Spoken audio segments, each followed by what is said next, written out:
There is growing anger and criticism of the United Nations this morning after the organization's top official on human rights visited China. In her report, she offered only limited criticism of the country's crackdown against the Muslim Uyghur community. Now, a group of academics is accusing the human rights chief of ignoring their findings. Salima Shivji is on this story for us from London. Good morning, Salima. So this latest criticism, tell us what you're hearing. Well, Jennifer, it comes in the form of an open letter signed by dozens of academics and experts on what's happening in Xinjiang in China. These academics have spent years documenting and gathering evidence, which they say clearly shows Beijing has put some 1 million members of the Muslim Uyghur community into internment camps, into indoctrination camps, even formal prisons, charges the Chinese government vociferously denies. What angers this group of academics is what they've written in that open letter, and other human rights groups, is that what they see as a kind of whitewashing of the discrimination against the Muslim Uyghur community during Michelle Bachelet, the UN Human Rights Commissioner for Human Rights, High Commissioner for Human Rights, during her 6-day visit to China. That was the very first visit of a UN High Commissioner for Human Rights in nearly 2 decades to that country.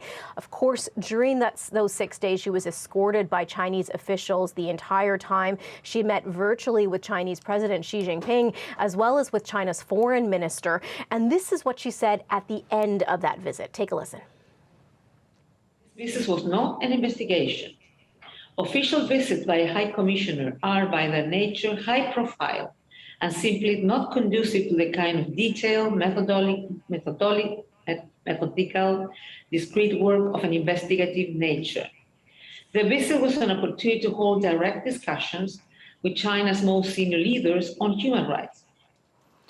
So that statement, that emphasis on engaging with the Chinese government on this issue, really not what those pushing for her to condemn China's alleged human rights abuses wanted to hear from Bachelet. She also said she raised questions about China's application of quote, counter-terrorism and de-radicalization measures. Counter-terrorism, those are terms that the Chinese government prefers to use when talking about what's happening in Xinjiang. So those who have signed this open letter say that they are deeply disturbed by Bachelet's statement, which they say ignored and even contradicted a lot of their findings on the treatment that China is doing to the Uyghur population. The letter continues to say that predictably her comments while she was in China at the end of her visit to China were used by Beijing state media, trumpeted as a sort of vindication.